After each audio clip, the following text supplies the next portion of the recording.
Crises que estamos vivendo, que estamos enfrentando, falo da crise econômica, da crise fiscal, falo da crise ética, da crise moral. Tem afetado fortemente, atingido fortemente as famílias brasileiras, que vem sofrendo, senhor presidente, com o drama, ou melhor, com os dramas, sobretudo com o drama do desemprego, que bate na porta de muitos brasileiros nesse momento. Fruto, com toda certeza, de uma política econômica inconsequente, na maioria das vezes, por parte do governo federal.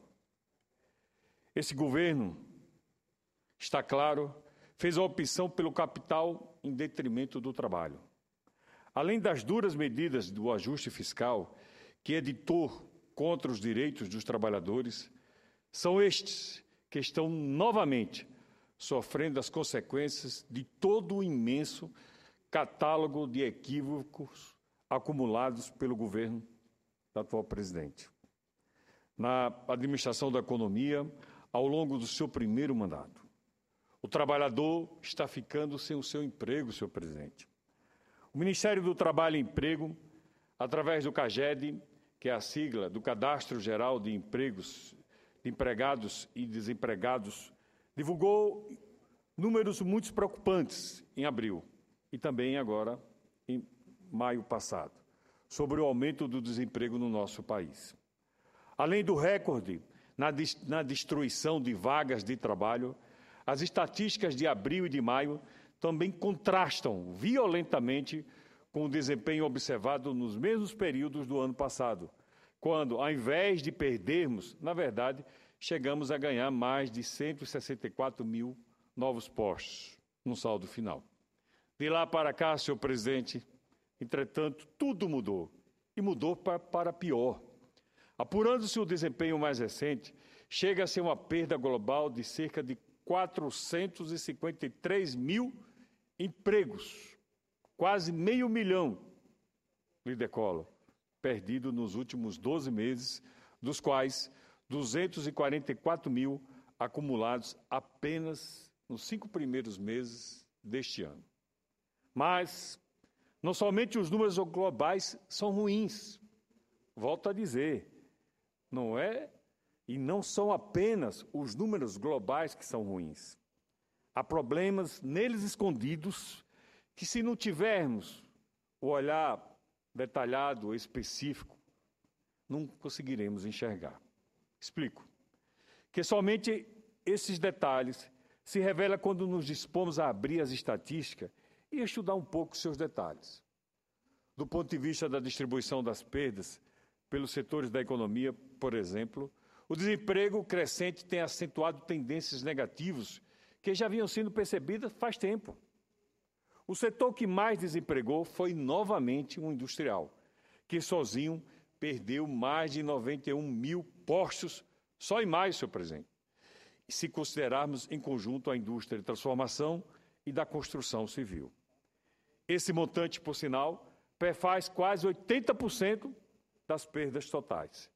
Outra ocorrência negativa é o grande volume das perdas detectadas no comércio, a segunda atividade mais afetada, com mais de 30 mil postos a menos. Esse fato fica ainda mais grave, considerando que é o setor de serviços, ao qual o comércio se vincula, que residem as maiores esperanças de geração de emprego nos anos vindouros. E nem mesmo os 28 mil postos de saldo positivos apresentados pela agricultura, seu setor, presidente Blário Maggi, chegam a entusiasmar, uma vez que eles respondem claramente por uma sazonalidade já conhecida, devido a quase que totalmente às contratações para o período final da colheita da safra de verão e para a preparação e plantio da safra de inverno. Mas, pior ainda, é o panorama se passarmos a analisar a distribuição regional dos números do CAGED.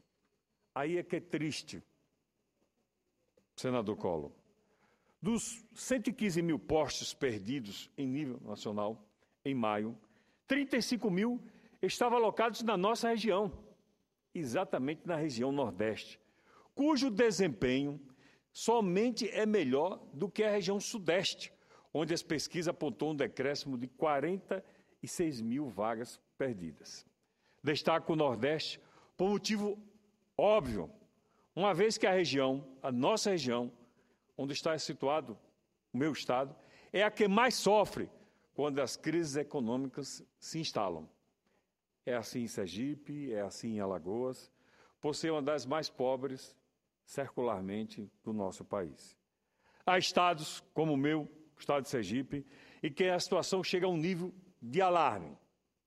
Unidade federativa com a população relativamente pequena, Sergipe perdeu mais de 5 mil postos nos últimos meses.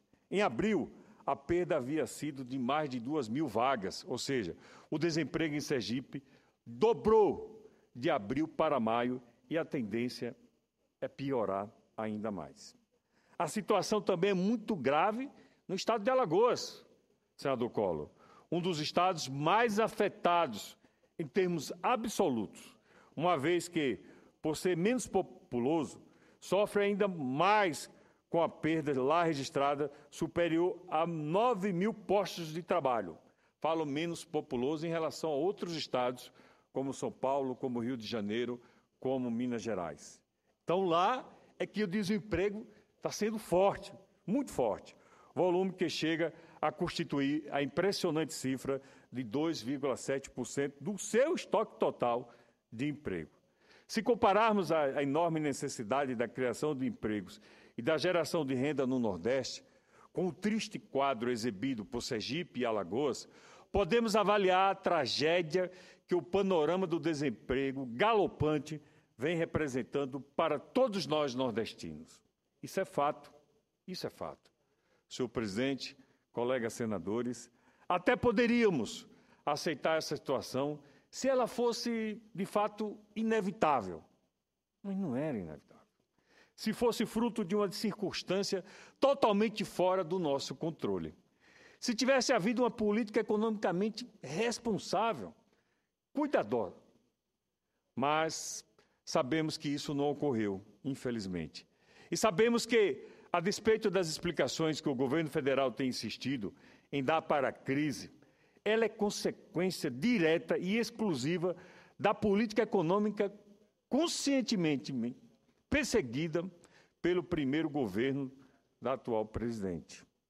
E ela é consequência, em caráter todo especial, de tudo aquilo que optou por fazer a administração de Sua Excelência, a presidente, ao longo do ano de 2014, como propósito único, exclusivo, indesculpável de garantir a vitória nas urnas. É muito triste constatar que o Brasil, azul anil que foi pintado nos programas eleitorais da presidente, nunca existiu de fato. Um ou outro aspecto positivo foi mantido artificialmente, até mesmo pelas pedaladas fiscais que o TCU está aí julgando. O governo, e essa é a verdade, senhor presidente, senhoras e senhores senadores, trocou a estabilidade econômica do país por uma reeleição. Fabricou um Brasil que não existia para o consumo cotidiano dos eleitores, sacrificando no altar de sua própria vitória o futuro dos brasileiros, sacrificando principalmente a classe já sofrida, já sacrificada, a classe trabalhadora. Hoje, a mais atingida pelas medidas de ajuste fiscal que o governo vem enviando aqui ao Congresso e não conta com meu apoio, em regime de urgência muitas vezes. O governo atual fabricou um falso Brasil com uma maior justiça regional, aparentemente, somente. Um Brasil em que o Nordeste, finalmente, não estaria sendo, por fim,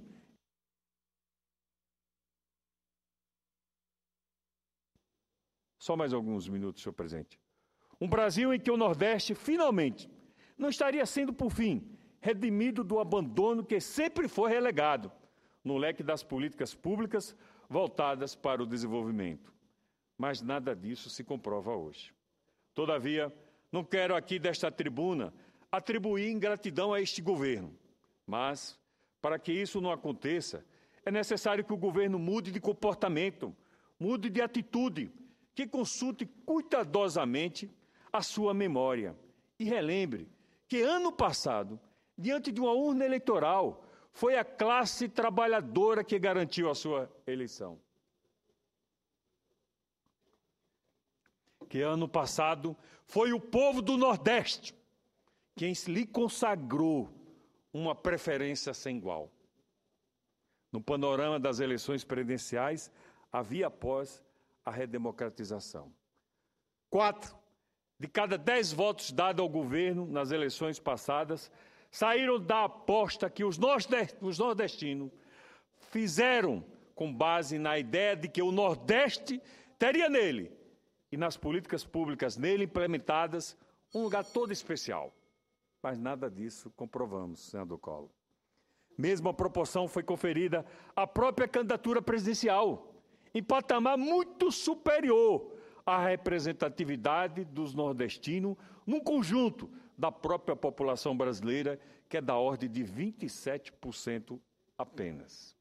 Por essas razões, faço daqui, desta tribuna, um apelo à chefe do Executivo, no sentido de que repense um pouco as pretensões de ajuste que tem em relação à política econômica, de modo a abrandar um pouco os seus impactos na nossa região, senador Collor. O nordestino confiou, o nordestino acreditou, mas foi enganado mais uma vez. E o que eu faço é reconhecendo não somente que é grande o débito que constitui junto aos nordestinos, faça o apelo em sua segunda postulação à presidência da República. Mas também porque é ao Nordeste que tocou a proporção menos justa na divisão da riqueza criada entre nós, os brasileiros. E é também lá que o maior esforço será necessário para diminuir as desigualdades e nivelar, ao menos em nível mais tolerável, o bônus e o ônus que recai sobre as regiões do Brasil. O Brasil, colegas senadores, nunca será um país justo enquanto um quadro tão grande de carências materiais e de déficits cívicos subsistir em desfavor de um contingente tão expressivo de cidadãos quanto o que é dos meus conterrâneos nordestinos. Precisamos ter mais saúde, é verdade. Precisamos ter mais cultura, é verdade. Mais educação, é verdade, para todos os mais brasileiros. Mais dignidade para a nossa população, mais oportunidades para nós nordestinos, que é forte, que não se vence, que enverga, como disse Euclides da Cunha, mas não quebra, e que agora percebeu que os programas de distribuição de renda deste governo guardam forte conteúdo de um projeto de manutenção de votos. É isso que parece. E de permanência, simplesmente, no poder. Um projeto não de erradicação da pobreza, como foi anunciado, como foi bradado por todos os cantos desse país, mas de uma manutenção e administração em prol de resultados eleitorais